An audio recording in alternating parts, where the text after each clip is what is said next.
présenté d'une manière sécularisée, je n'ose pas dire, mais quand même artistique, ce dont nous n'avons pas l'habitude. Et c'est la première question que j'avais posée à Monseigneur Job. Justement, bon, il a une réponse qui est tout à fait convaincante, évidemment. Et puis, évidemment, plus on lit le livre, plus on comprend que c'est la présentation qui est étonnante, mais que le traitement est profondément théologique et liturgiste. Et comme Monseigneur Dimitrios vient de le dire, il s'agit d'un liturgiste et d'un liturge, donc quelqu'un qui connaît ce sacrement de l'intérieur aussi, ce qui est très important. Et donc, qui sait jusqu'où on peut aller pour présenter des choses aussi importantes pour la vie chrétienne, pour la vie tout court, j'allais dire, puisqu'il s'agit du contact avec le Christ lui-même. Je suis la vie, il dit, voilà, c'est marqué ici, est la lumière du monde, et avec un langage qui nous est évidemment familier par notre vie citadine, notre vie culturelle, etc. Donc, la première question, Monseigneur, c'est une question, je pense, que tout le monde se pose quand on entend pourquoi ce langage, pourquoi cette approche.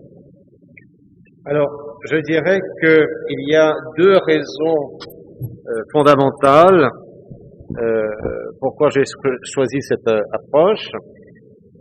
La première raison est une raison purement pratique ou qui est liée à l'origine du livre. Ce livre, en fait, a été écrit pour une collection qui s'appelle « Dans les règles de l'art », qui est une collection artistique. Le directeur, donc j'ai été approché par le directeur de la collection, qui est un frère dominicain, le frère Alberto Fabio Ambrosio, qui est un grand spécialiste de l'islam. Moi, je l'ai connu à Constantinople. À l'époque où je préparais la traduction du livre du patriarche Bartholomé à la rencontre du mystère, nous avions fait une visite au patriarcat avec le directeur de l'époque des éditions du Cerf, le frère dominicain Nicolas Jansède, et nous nous étions rendus en visite au couvent dominicain de Constantinople, et donc frère Ambrosio était là, il faisait des études sur le dialogue entre le christianisme et l'islam. Je l'avais connu là. Depuis, il est revenu en France. Il est moine dominicain au couvent de l'Annonciation ici à Paris, mais il enseigne aussi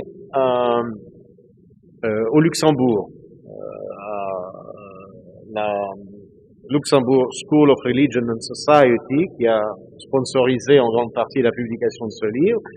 Et c'est lui qui m'a dit, voilà, nous lançons une collection sur l'art, une collection qui a comme but de mener des réflexions théologiques sur des œuvres d'art. Alors moi je lui ai dit évidemment c'est très intéressant tout cela, et il m'a dit nous vous demandons d'écrire un ouvrage en me spécifiant le nombre de caractères, de signes, de pages à dimension, etc. Il fallait, parce que tout, vous voyez, c'est une collection de petits ouvrages. Il ne fallait pas se lancer dans de longues dissertations. Et il m'a demandé de réfléchir, de faire une réflexion théologique sur la divine liturgie orthodoxe, comme si la divine liturgie était une œuvre d'art. Donc c'est le point de départ de cet ouvrage. Donc j'ai accepté la demande et ils m'ont honoré puisque mon ouvrage est le premier ouvrage qui inaugure cette collection. Donc réflexion théologique sur des œuvres d'art. Alors j'ai accepté, mais c'était en même temps un défi. Parce que il est bien évident que pour nous orthodoxes, pour nous chrétiens, la divine liturgie n'est pas une œuvre d'art. Elle est autre chose. Mais l'idée m'a paru intéressante. Et j'ai réfléchi, et plus je réfléchissais, je me suis dit, après tout, ce n'est pas du tout une mauvaise idée ou une idée qui est idiote en soi, puisque toute notre liturgie, notre divine liturgie, elle est structurée comme une œuvre d'art. Elle est structurée. Alors, il y a dans la divine liturgie une dimension qu'on pourrait dire théâtrale. Il y a une mise en scène, il y a du mouvement, il y a des costumes, il y a un décor. Donc, j'ai pris toutes ces choses, toutes ces structures, tous ces éléments issus des arts qui structurent notre liturgie, et j'en ai fait le squelette du livre. Donc, c'est pourquoi la table des matières est une table des matières, comme vous l'avez dit, purement, on pourrait dire, artistique. Mais il est évident que ce que l'on entendait, c'était un commentaire théologique de cette œuvre d'art. Donc, je fais un commentaire théologique, et là, c'était pas compliqué, puisque notre divine liturgie, même si elle est structurée, même si elle utilise des éléments issus des arts, du théâtre, de la musique, de l'iconographie, elle les utilise, elle les transfigure au service d'une part de la glorification de Dieu, mais surtout au service de la manifestation de Dieu. D'où le sous-titre du livre. Donc le titre, c'est la liturgie, la divine liturgie byzantine. Alors, certaines personnes m'ont posé la question, pourquoi vous parlez d'une divine liturgie byzantine et non pas simplement d'une divine liturgie orthodoxe? Alors, de nouveau, c'est une question en raison du public à qui je m'adresse. Cette collection, qui est une collection artistique, s'adresse pas nécessairement à des chrétiens, pas nécessairement des croyants. Donc, on a là un éventail d'un public très large. Donc, l'orthodoxie, pour beaucoup de lecteurs de la collection, ça ne dit pas grand-chose. Par ailleurs, il faut être conscient également, qu'on le veuille ou non, que même si cette tradition est la nôtre, nous ne sommes pas les seuls utilisateurs de cette tradition. Il y a des catholiques de rites orientaux, de rites byzantins, qui utilisent notre divine, notre rituel. Donc ce livre peut s'adresser tout à fait à eux. Donc c'est pourquoi j'ai choisi comme titre la divine liturgie byzantine, puisqu'on est bien dans le monde byzantin, dans la tradition byzantine, dans la tradition de Constantinople, et comme sous-titre, une manifestation du sublime.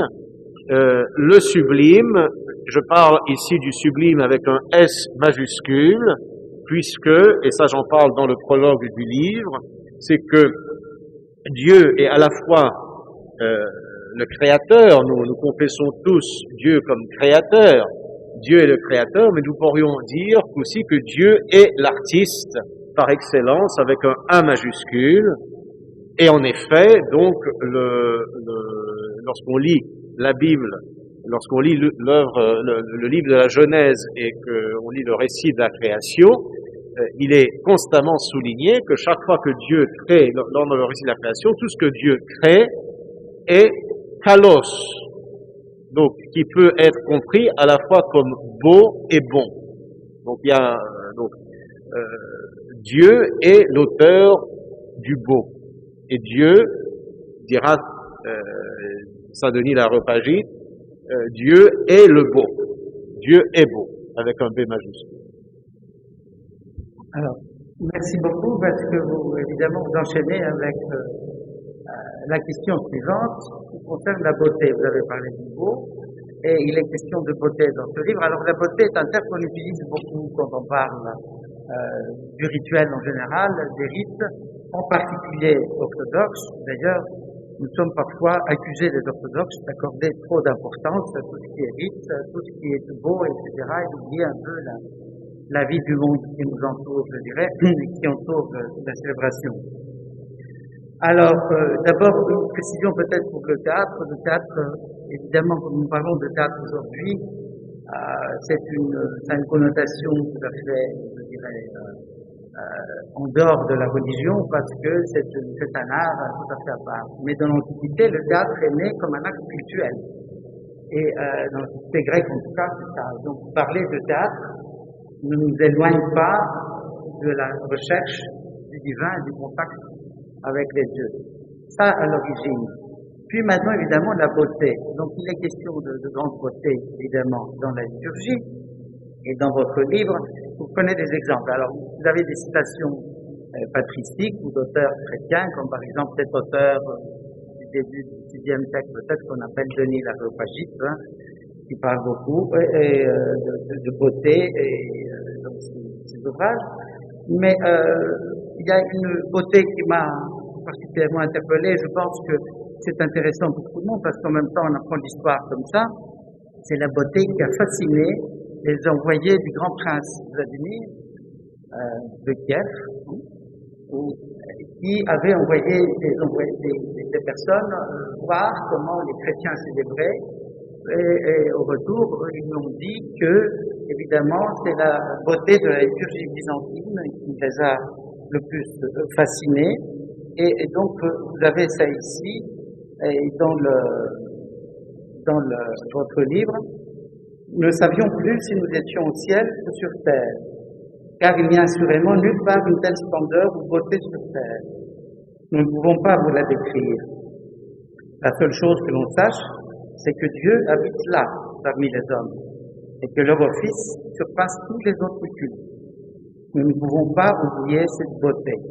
Voilà donc le rapport des envoyés du prince Vladimir, et nous savons donc que ça a eu dans l'histoire, c'est pour ça que j'insiste beaucoup sur cette beauté qui a fasciné ces envoyés, parce que ça a eu des conséquences très importantes dans l'histoire. Si vous voulez développer un peu ça, parce qu'on voit bien que les choses sont liées quand même.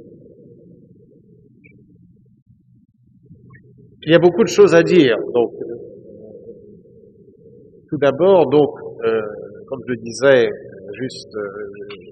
juste avant votre question, donc, Dieu est à la fois l'auteur du beau et il est en même temps la beauté elle-même. C'est pourquoi, d'un point de vue chrétien ou d'un point de vue liturgique, l'art ne devrait pas rester ou se limiter à un niveau purement esthétique.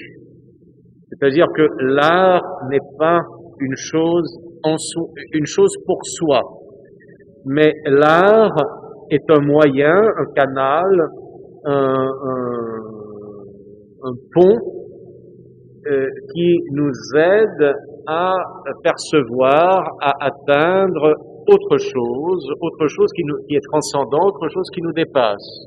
Et c'est justement donc la liturgie avec toute cette beauté qui parfois pourrait être perçue comme une beauté purement esthétique, la beauté du chant ou la beauté des icônes. Vous savez très bien, c'est un phénomène que l'on observe.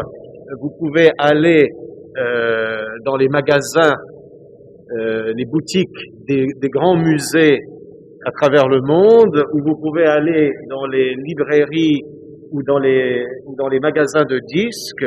Vous voyez des gens qui sont complètement athées, qui ne croient en rien, mais qui sont fascinés par la beauté des icônes, par la beauté du chant liturgique orthodoxe. Donc, évidemment, la beauté de nos chants, de nos icônes, de notre iconographie, de notre architecture, peut être quelque chose qui fascine en soi à cause de leur beauté esthétique. Et on peut s'en arrêter là. Mais ça peut être aussi, et ça doit être aussi, le moyen d'aller au-delà et de percevoir autre chose. Et donc le cas que vous avez relevé, que je mentionne au tout début du livre, parce que lorsque on m'a demandé de parler de la divine liturgie comme d'une œuvre d'art, la première pensée qui m'est venue, c'est évidemment ce récit de la conversion de la Rousse kievienne à la fin du Xe siècle, où le grand prince de Kiev, Vladimir, recherchait une religion qui pouvait unifier son peuple. Donc le récit où la légende raconte qu'il a envoyé des missionnaires un peu partout, il a des légats un peu partout pour essayer de voir comment à quoi ressemblaient les différentes religions connues à l'époque. Donc on raconte qu'ils sont allés voir des juifs, qu'ils sont allés voir des musulmans, qu'ils sont allés voir, alors pour le christianisme, ils ont vu des latins, mais ils ont aussi allé à Byzance. Il se trouvait juste, il suffisait de traverser la mer Noire et on arrivait à Constantinople. Et c'est ce qui est extraordinaire, c'est que à Constantinople, ce qui a tout de suite parlé au cœur des légats du prince Vladimir, ce n'était pas le discours philosophique qu'on leur a fait, ni un discours sur l'éthique ou sur la théologie, mais c'était la beauté de la liturgie. Beauté de la liturgie, alors ça nous amène à encore un autre sujet qui peut nous amener très loin. Il faut, a priori, ces légats ne parlaient pas grec. Et donc, ils ont assisté à une divine liturgie, une cérémonie qui était célébrée dans une langue qui leur était complètement incompréhensible. Et c'est la beauté. Ils ont été touchés par cette beauté. Alors, qu'est-ce que je veux dire par là? Je ne veux pas dire qu'il faut célébrer les liturgies dans des langues incompréhensibles. C'est pas là mon argument et c'est pas l'idée le message que je voudrais faire passer, bien au contraire. Mais, c'est pour montrer que l'art, la beauté, l'esthétique peut être un moyen de mission, peut être un moyen par lequel toucher les gens. Mais bien évidemment, il ne faut pas qu'on s'arrête simplement à la beauté purement matérielle des icônes ou la beauté du chant, mais il faut aller plus loin, aller à la rencontre du mystère qui est célébré, ou plutôt de celui, de l'auteur de cette beauté, qui se manifeste, qui se révèle, et qui se rend présent à travers la célébration de la liturgie. Merci beaucoup, ça nous conduit maintenant au fond même, je dirais, de la pensée, parce que, évidemment, la beauté était de l'approche, et d'ailleurs, c'est ce que vous expliquez ici, mais nous allons après au cœur même de la liturgie, toujours avec ce langage de théâtre, et donc il est question d'acteurs. Et les acteurs, on pense, ce sont les célébrants, évidemment, tout ce que nous voyons, etc. Mais il y a un acteur principal, auquel il faut dire, franchement, nous ne pensons pas assez, je pense, je le crains en tout cas, et qui est le Christ lui-même. Alors là, nous voyons à quel point cette approche nous conduit vraiment à la vérité, non seulement théologique, mais à la vérité tout court, et au mystère vraiment qui autour du sacrement, c'est un jeu de mots que je fais là, parce qu'en grec c'est le même mot, évidemment, cette idée que dans la participation de la liturgie est un contact immédiat de chaque fidèle avec le Christ. Alors, cette fois-ci, je m'adresse évidemment aux théologiens que vous êtes et aux professeurs de liturgie, parce que la question est juste fondamentale. Vous avez tout à fait raison de souligner ou de dire que finalement, trop souvent, même les fidèles qui viennent régulièrement, assistent régulièrement aux offices, trop souvent ne se rendent pas compte ou ne réalisent pas la présence de l'acteur principal. Alors, dans le livre, donc j'ai cette approche, si vous voulez, artistique. J'ai été amené, en réfléchissant donc à cette approche artistique, je me suis dit donc dans la liturgie, on a quelles sont les formes d'art qui sont auxquelles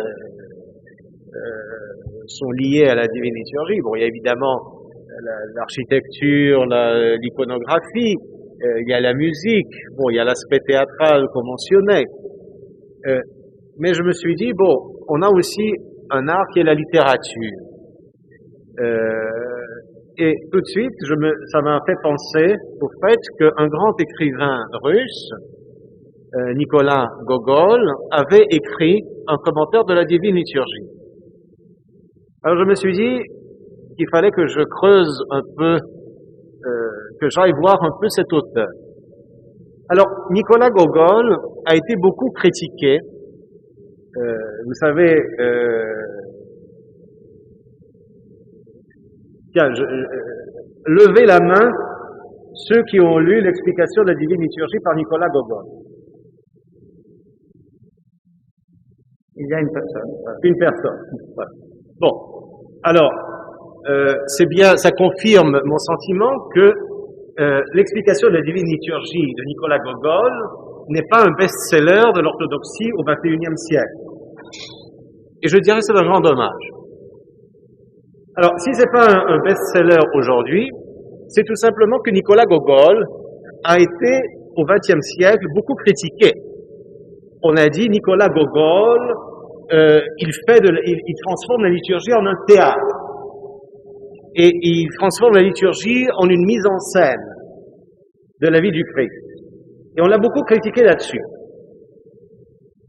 Comme on a beaucoup critiqué un grand auteur byzantin, le plus grand théologien de la liturgie byzantine, Siméon de Thessalonique, qui a vécu à la fin du XIVe siècle, début du XVe siècle, juste avant la chute de l'Empire byzantin.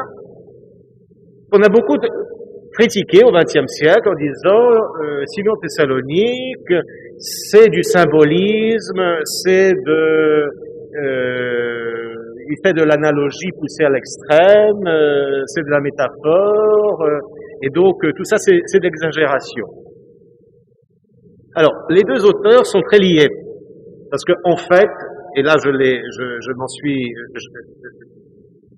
le savais, mais en relisant Nicolas Gogol de plus près en préparant ce livre, j'ai vu à quel point Nicolas Gogol, en fait, reprend les idées de Siméon de Thessalonique. Et ça, c'est pas une surprise, puisque à la fin du XVIIIe siècle, donc juste à l'époque où Nicolas Gogol écrit son commentaire de la liturgie, la traduction russe de Siméon de Thessalonique venait de voir le jour.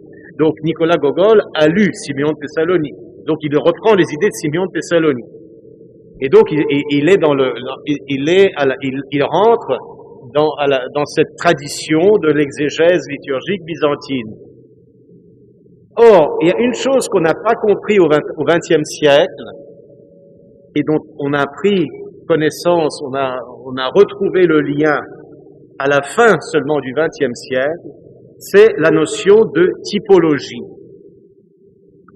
La notion de typologie, c'est quelque chose qui était très présent dans l'Antiquité, mais aussi chez les apôtres et chez les pères de l'Église.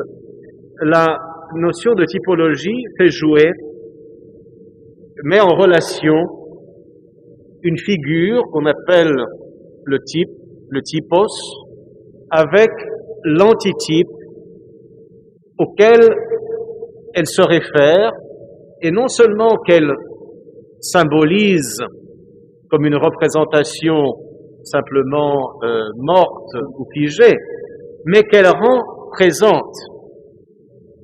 Et le meilleur exemple de cela se trouve dans la Bible elle-même.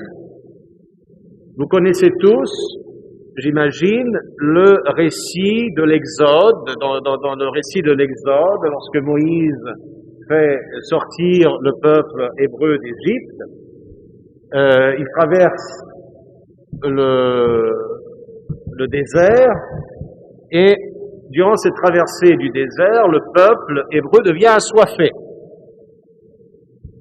Et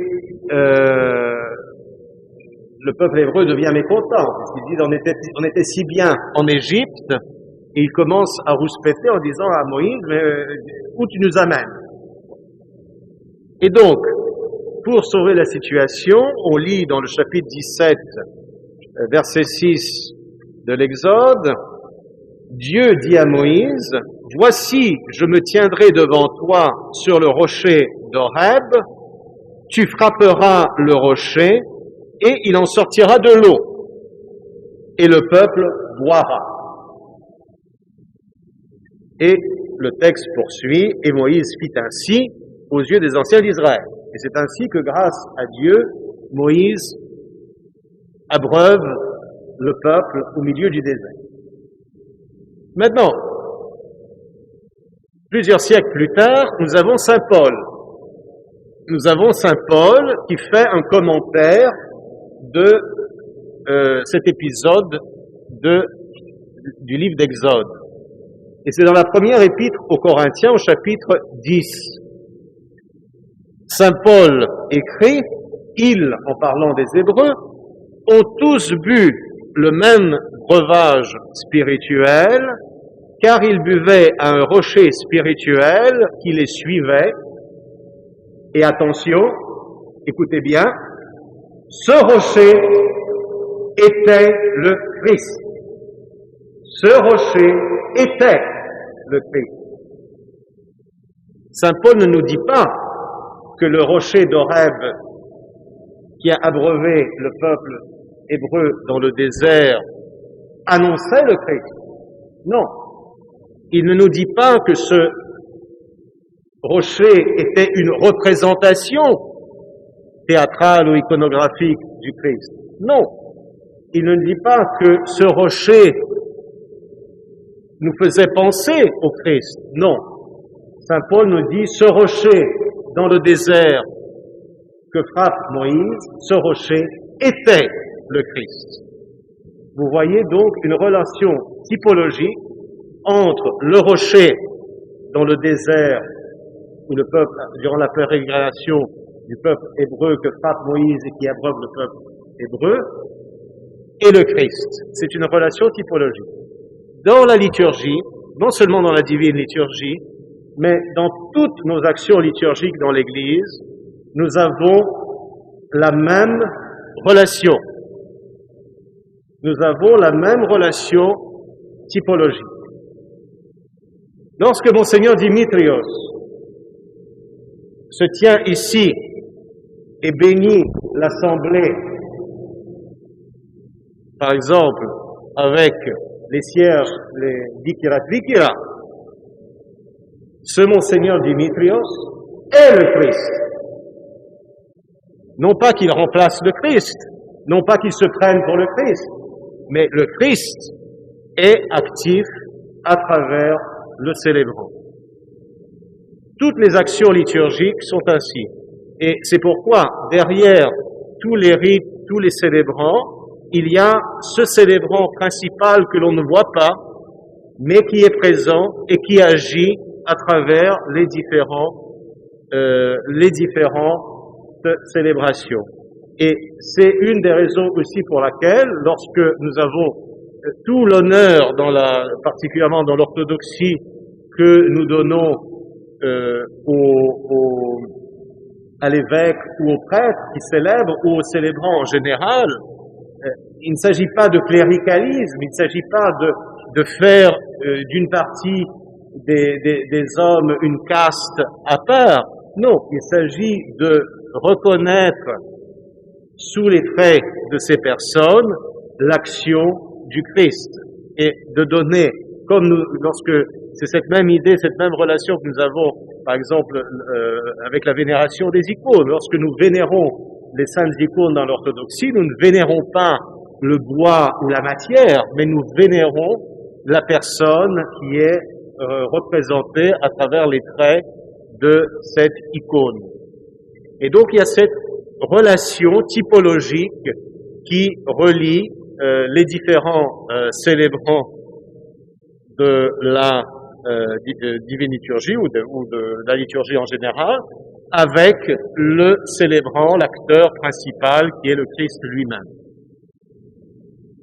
Écoutez, cela m'amène à la dernière peut-être intervention concernant, vous avez parlé du Christ et donc de cette idée avec Saint Paul aussi qu'avant le Christ, donc le Christ était le rocher, cette idée de l'abolition du temps aussi évidemment, ce que nous avons pleinement dans la célébration de la liturgie.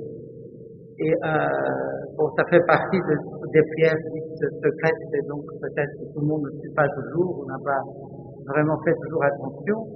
Une chose qui, personnellement, j'ai toujours été étonné, même quand je commençais jeune à m'intéresser à ce genre de sujet, de voir qu'il est question, là où on dit, on fait mémoire au cœur même de la liturgie, ce qu'on appelle l'anaphore, au moment même où on va invoquer la descente de l'Esprit, on se souvient de l'histoire du Christ, je dirais. Alors la croix, évidemment, la mort, la résurrection, etc. Et dans ce que est considéré comme du passé, on se souvient également de l'avènement à venir, c'est-à-dire d'une chose qui n'a pas eu lieu encore. Et en tout cas, quand j'étais jeune, je ne comprenais rien de ça. Je me demandais comment c'était possible. Et il y a quelque chose d'irrationnel, je dirais, là-dedans, parce que c'est vraiment le passage peut-être dans la dimension de Dieu, je ne sais pas comment dire, qui fait que le temps, évidemment, fait partie de la création. Et à travers la liturgie, nous pouvons donc être en contact avec Dieu, s'unir à lui, et donc sortir de ce cadre, et donc se souvenir d'une chose qui n'est pas encore arrivée, qui est peut-être à notre origine, ce respect-là. Alors, ce que je vous demande, c'est peut-être comme résumé de ce petit livre qui, je le rappelle, de manière très simple, touche des sujets extrêmement importants. Justement, un commentaire là-dessus, bien sûr, en rapport aussi avec ce que vous dites de l'Apocalypse, parce que dans l'Apocalypse, évidemment, il y a la célébration céleste, et là, il est question justement de cette abolition du temps absolu. Alors, c'est une question fondamentale que vous abordez ici, et comme vous venez de le dire, d'ailleurs, dans l'épilogue, donc si dans le prologue je commence en rappelant le récit des légats du prince Vladimir qui sont convertis au christianisme byzantin par la beauté ou l'aspect sublime de la liturgie, et si je commence en rappelant des réflexions de Denis l'Aréopagite sur le beau, eh bien, je termine justement en citant des passages de la beauté de la liturgie céleste, des passages extraits de l'Apocalypse. Et donc nous avons souvent tendance à considérer que l'Apocalypse, du moins c'est ce que le commun des mortels pense, que l'Apocalypse parle des choses qui ne sont pas encore arrivées. Bon. Et évidemment, donc, on parle là de la liturgie céleste, de la liturgie dans la Jérusalem céleste, de la liturgie de l'agneau.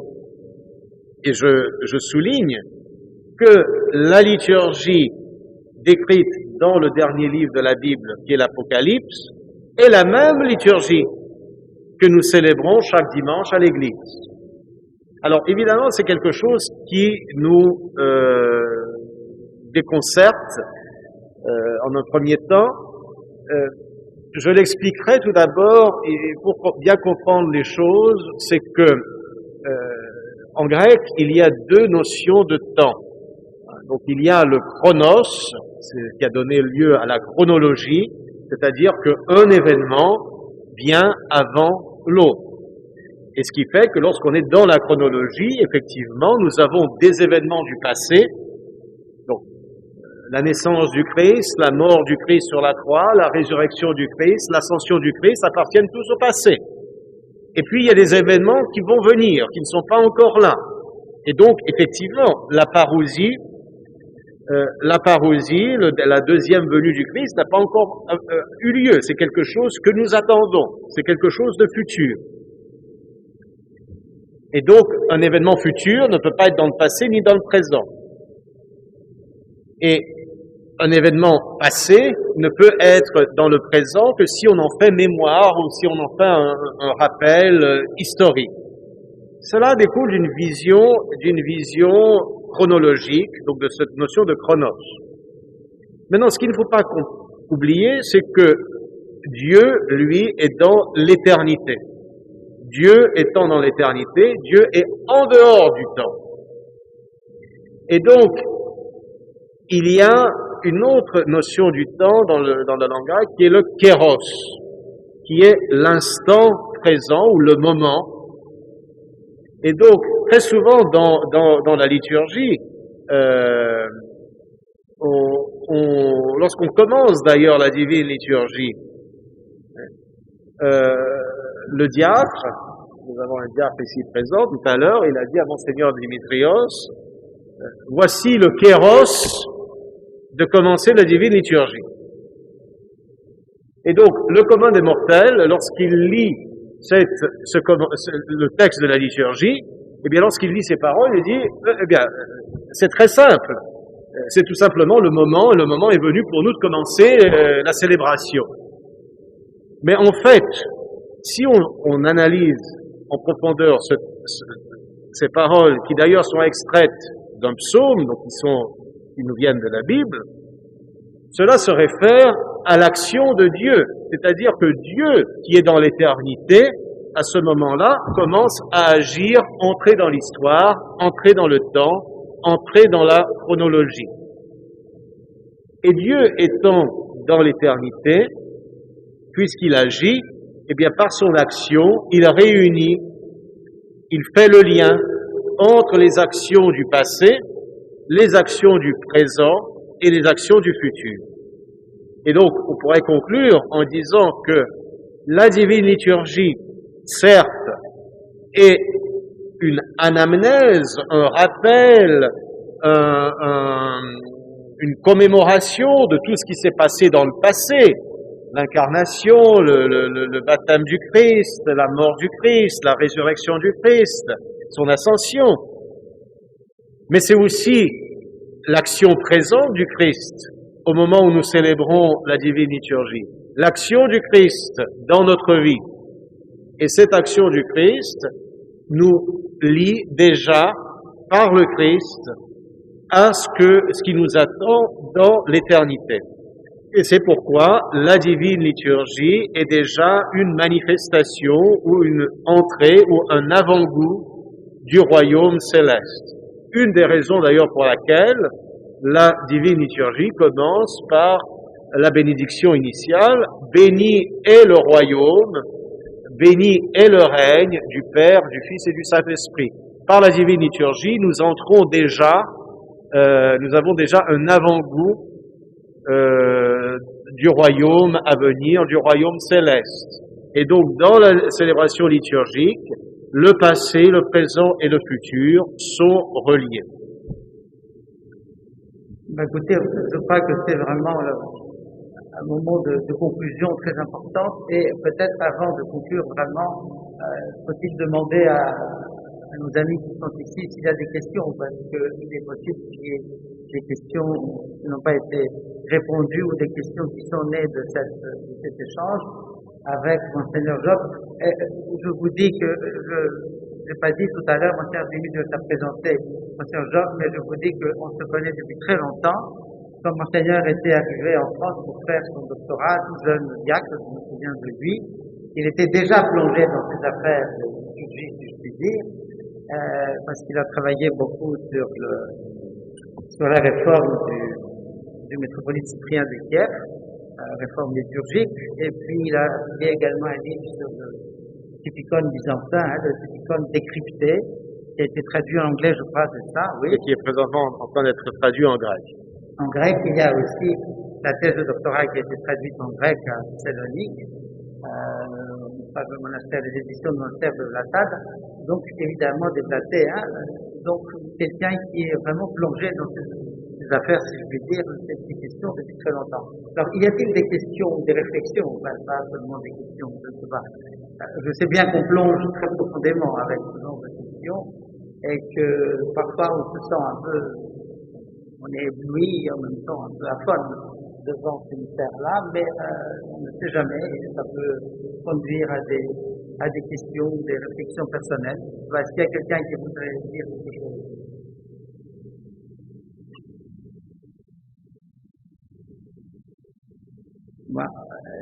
Oui? Oui? Il y a quelqu'un au fond? Non? Non. Ne soyez pas timide. Oui, c'est ça. C'est le sujet qui intimide pour vous, Monseigneur, je sais pas. Peut-être, moi, j'aurais une question. C'est, À vous, Alexis, en tant que c'est une question de l'auteur à un lecteur. C'est vrai que le sujet impressionne.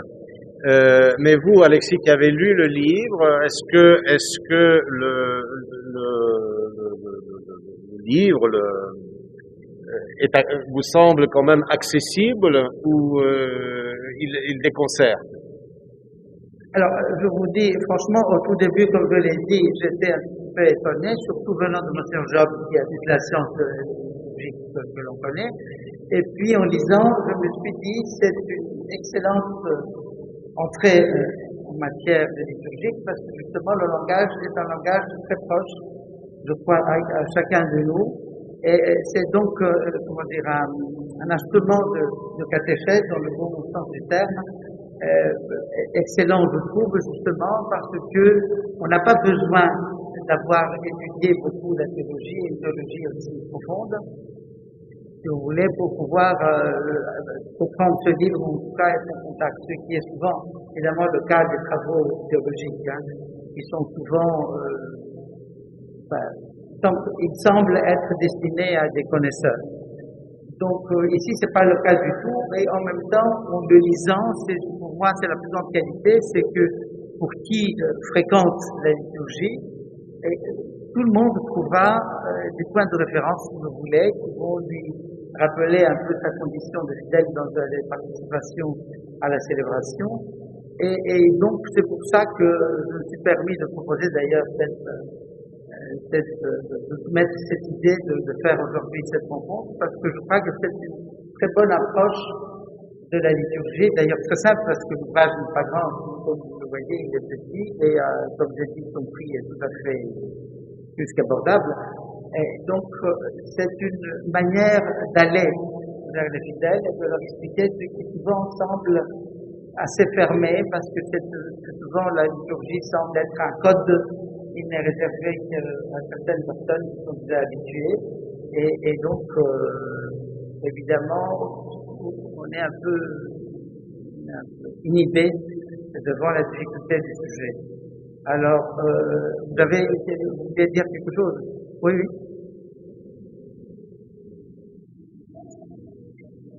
À la sortie de l'église. C'est très facile, c'est la sortie de l'église, à peu près. Il y a donc des livres en vente à la sortie de l'église. Sinon, c'est l'éditeur Mimesis. Il y a aussi un site internet, l'éditeur Mimesis.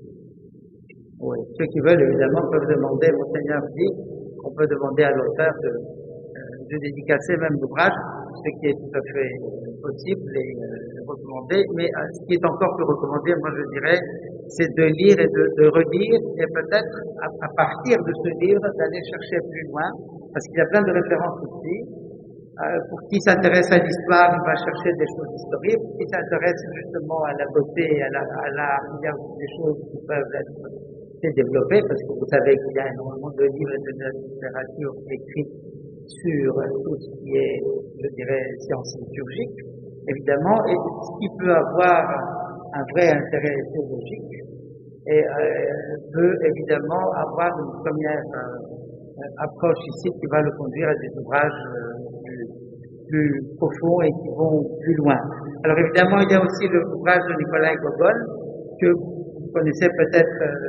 Moi, Gogol, je l'ai connu par la pièce célèbre, Le Révisor, de Websteritis, qui est une pièce que j'avais vue déjà quand j'étais jeune à Athènes et qui m'avait beaucoup, qui se passe pendant l'époque des tsars, etc. Donc un auteur dont on n'attend pas ce genre de choses, évidemment. Et donc je crois qu'on trouve la pièce de Gogol dans la collection de la Pléiade actuellement. Dans le volume, je crois que, à ma connaissance, le volume l'explication de la divine liturgie en traduction française de Gogol est épuisé, mais on le trouve dans les œuvres complètes de Gogol dans la collection de la Pléiade. C'est ça. Le livre ancien n'a pas été réédité malheureusement, mais c'est une très bonne chose.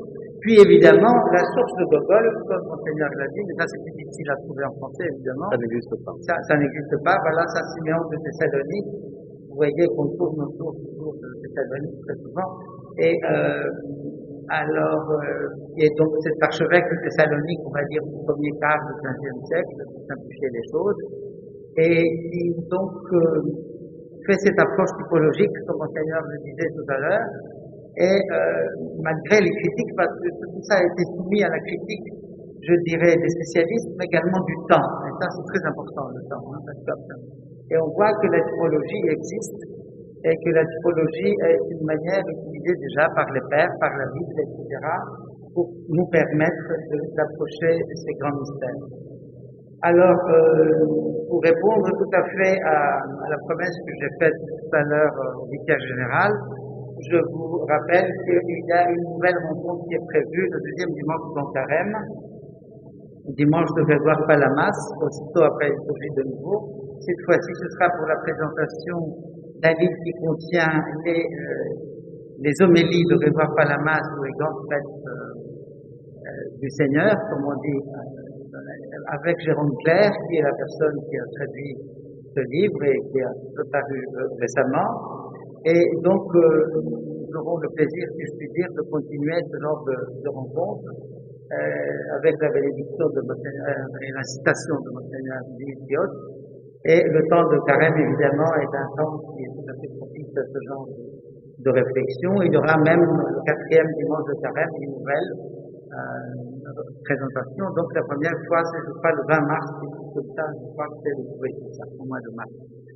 Alors, je ne sais pas s'il y a des questions, autrement, voilà, le livre nous attend à la sortie, et puis, je ne sais pas, Monseigneur, vous voulez peut-être conclure? Bon, la conclusion est faite par donc, merci à vous. Merci beaucoup, Monseigneur. Merci.